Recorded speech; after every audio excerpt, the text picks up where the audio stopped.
Good morning mga lods. Nandito na ako sa bahay ng kapatid ko, no? Si Lotis. Lotis Maninyaw. Pakipollow na rin sa kanyang Facebook. Ito yung bahay niya, no? Third floor yung bahay niya. Bahay ng kapatid ko. Kasi ito na yung saging mga lods, no?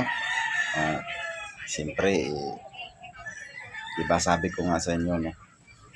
Yung saging mula Mindanao to Maynila, sa barko pa lang daw, hinog na.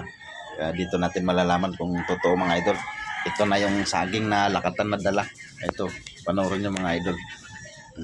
Hilaw pa. Ihilaw pa eh. Hilaw. Paano mahinog yan?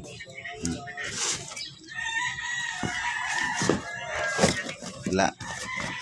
Siguro, yung nahihinog na yun. May hinog na yun. Kaya nahinog lahat. Pero ito hilaw talaga to eh. Kaya hilaw. So may proof na mga idol na hindi lahat ng saging dalhin sa Maynila mahinog. Ayun, hilaw talaga. Di ba? Nice. Like and share na lang mga idol para marami rin makakita, no, na hindi lahat nahinog. Hilaw pa rin.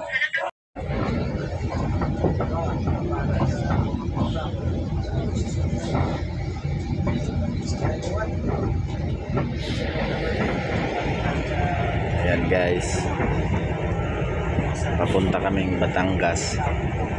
Dito Maynila pa lang sobrang traffic na.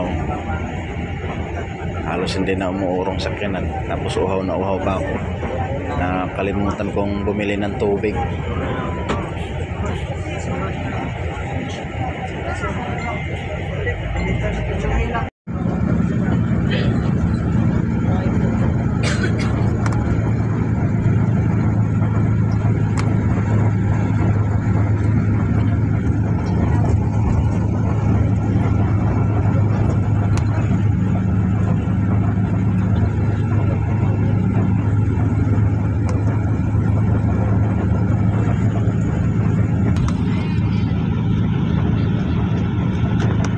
Ito yung Bondia guys.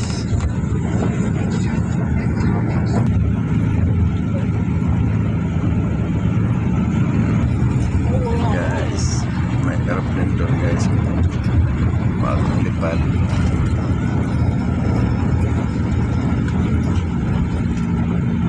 Kain tayo guys.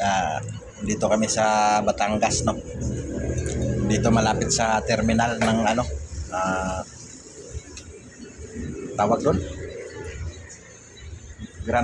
Grand Terminal sa Batangas. Yan si Bukoy kumakain. Bukoy. Si Joshua. Ayan si Joshua. Yang palalabda yun. Kasi si Bisor. Kasi ito ulam namin, lechon manok. Kain tayo guys, hapunan, lechon manok ng ulam, no? Sarap. Sa akin, tuyo lang. Wala akong ulam. Tuyo lang. Sarap ng ulam mo, idol lang. Sarap ng ulam ni Bukoy, lechon. Sa akin, ano lang, suka, tuyo. So mga idol, like and share na lang. Thank you.